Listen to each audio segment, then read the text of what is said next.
How's it going, guys? It's Red, and in this video I'm going to be showing you guys a super powerful bow and arrow setup that you guys can be using right now in Back 4 Blood. But before we get into that, if you're new here to the channel, make sure to leave a like on this video and subscribe for more awesome Back 4 Blood content just like this. Also, make sure to check out the link to my Discord server. It's going to be down in the description below. You guys can use it to find teammates to play Back 4 Blood with, so if you guys are in some dire need of teammates, make sure to come check out the Discord server. And without further ado, I hope you guys enjoy the video.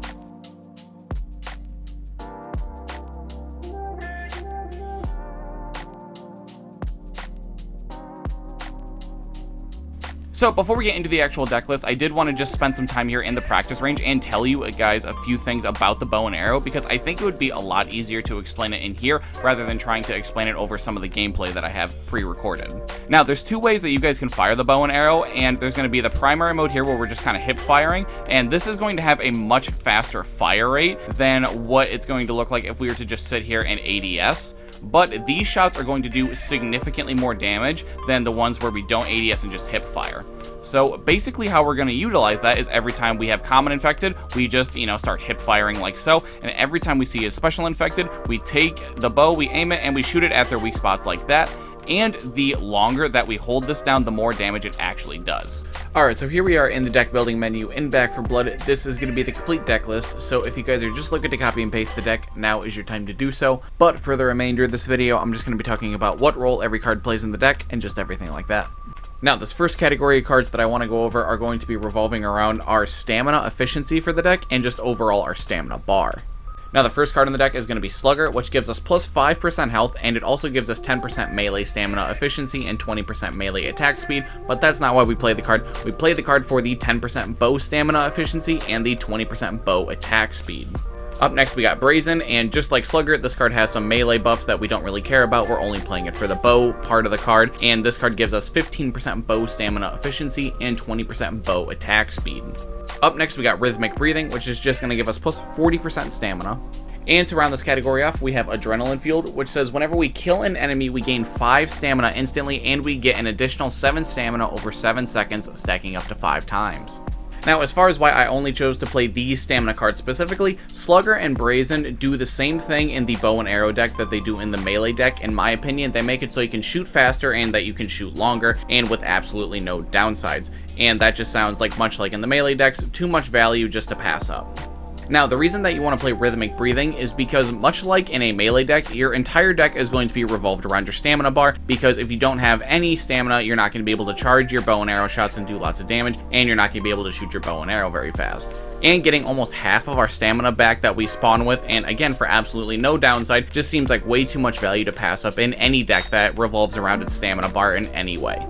Now, the reason that Adrenaline Fueled is in the deck is because this card essentially makes it so we have infinite stamina whenever we're actually fighting things, because just the rate that we're going to be hip firing common infected is going to make Adrenaline proc so many times that we're just essentially never going to run out of stamina. And we can even set up to a point where we can just kill a couple common infected and then use this extra stamina that we're going to get to reposition ourselves a little bit. Now, that's not, absolutely necessary, but if you really want to maximize the value that you're getting out of this card, you can do stuff like that.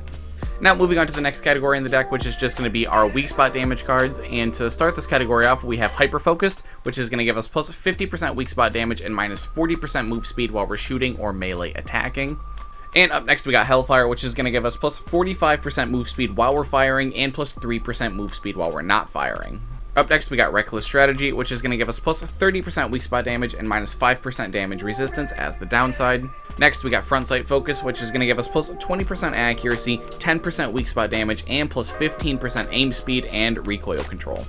And to round this category off, we have Knowledge is Power, which is going to give us plus 10% weak spot damage, and it allows players to see values for damage they deal and enemy health bars.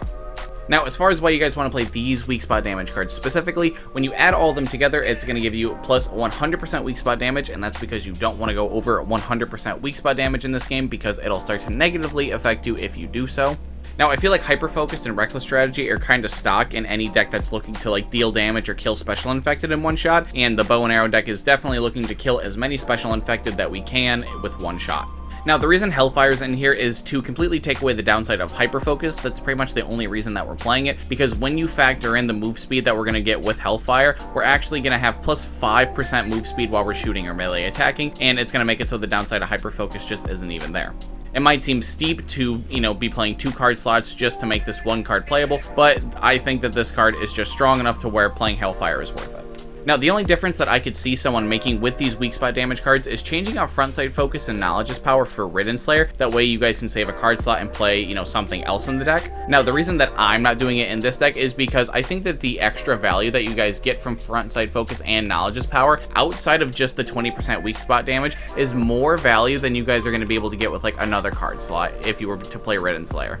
Because when you look at the extra value that we're getting off Frontside Focus, we're getting extra accuracy and aim speed, and both of those are really huge for the bow and arrow deck specifically. We're going to be able to use the accuracy because we're obviously going to be hip firing a lot more than what most decks normally would, and having extra accuracy without some absolutely ridiculous downside is exactly where we want to be, because we'd love to be able to play something like Quick Kill and get all the extra accuracy and make it so we can just hip fire up the wazoo, but unfortunately we don't want to have some stupid downside like taking away our ADS, which obviously the bow and arrow deck needs desperately.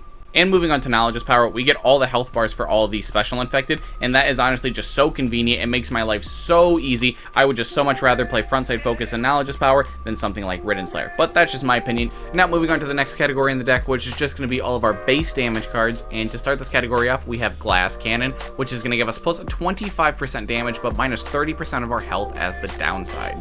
And next we got Confident Killer, which is when you or your team kills a mutation, we gain 1% damage up to 15% up till the end of the level. Now, rounding off this category is going to be Empowered Assault, which says every single time we kill a mutation, the next time we damage a mutation, it is guaranteed to cause them to stumble. And it also gives us a team effect of plus 5% team stumble damage. Now, the reason that you guys want to play these damage cards specifically is because these are just simply the best damage cards that the bow and arrow deck really has access to. Because when you look at all the other great DPS cards in the game, look at other cards like Shredder. Shredder isn't going to really do anything in the bow and arrow deck that we're shooting 1 arrow at a time. Obviously, Shredder isn't going to be very good in this deck. And we look at other cards like Patient Hunter, and this card actually only deals specifically with bullet damage, so it's not going to really do anything for our, you know, bow and arrow deck. So we had to go with the next best thing, which is Glass Cannon, because we still can play that one, and I actually chose to play Confident Killer because I found that this was actually really helpful. And I mean, it's not as good as playing a deck that has Patient Hunter or Shredder in it, but it's definitely like good enough, and it's nothing to just scoff at on its own. And we also have Empowered Assault in this deck. Now, I know this card doesn't actually deal any straight up damage, but it helps us kill enough stuff that I feel like it can just go into the damage category. This card works just like how Heavy Hitter works in all of the melee decks, and Heavy Hitter is one of, if not the best card in that entire deck. Like, this is going to make it so we have so much more game against the special infected, especially with the bow and arrow specifically, especially if you miss your first arrow, like you don't hit them in the weak spot. I mean, sometimes things can get a little hectic, and this is going to make it so you stumble them no matter what. So even if you miss your weak spot and don't exactly hit them where you need to, you're definitely going to have enough time to charge up your bow and arrow for another really good shot, and hopefully you don't miss next time under their weak spot. And honestly, most special infected, if you hit them with 2 charge shots, they're probably going to die anyway because Tala does bleed damage anyway. Now, the last 3 cards in this deck don't really have like a specific category. They're just really good value cards for the deck, and the first one being Optics Enthusiast, which gives us plus 30% accuracy. Now, much like what I was talking about when I was talking about Frontside Focused, the extra accuracy is actually really needed for this deck because you hip fire a lot. Like, I'd say the split between hip firing to not hip firing is like 70-30. Like, most of the time you're not going to be actually aiming the bow, so having that extra accuracy is really helpful. Up next, we got Reload Drills, which is going to give us plus 20% reload speed and plus 25% weapon swap speed. Now, this card might seem a little random in the deck, but the reload speed is actually going to make it so we can shoot our bow and arrow just that much faster, and the weapon swap speed is in here for when you actually need to switch to your primary weapon, because there are, you know, a handful of times where I've needed to actually switch to my primary weapon in order to save myself. Now, granted, it's like a last-ditch effort, very emergency type thing, but being able to pull the gun out just that much faster and having some sort of plan in place for when the bow and arrow just isn't working, I feel like was absolutely necessary for the deck. And the last card to round off this deck is going to be High Vis Sights, which is going to give us plus 30% aim speed and plus 15% move speed while we're ADSing, and plus 15% move speed while we're firing. Now, the main reason that we're playing this card is for the aim speed, and even though we need all this extra accuracy for all the times we're going to be hip firing, we also need some aim speed because when we need to aim, we need to be able to do it quickly to hit weak spots before special infected can hit us, basically. When it comes to making the bow and arrow deck, it was actually really weird to balance out the accuracy and the aim speed because those aren't 2 things that you usually play in the same deck. Usually you stack up on accuracy cards on decks that you don't actually aim and you just hip fire all the time, and you usually stack up on aim speed in decks where you don't usually play a lot of accuracy cards because you're just going to be aiming your gun. You don't need to hip fire a lot. And I thought this was just the best aim speed card that I could be playing without having some stupid downside. And this card also gives us extra move speed while we're aiming and while we're firing, so it's going to make the hyper focus downside just that much more non-existent, which is another nice thing that this card brings to the table, along with also just having no downsides.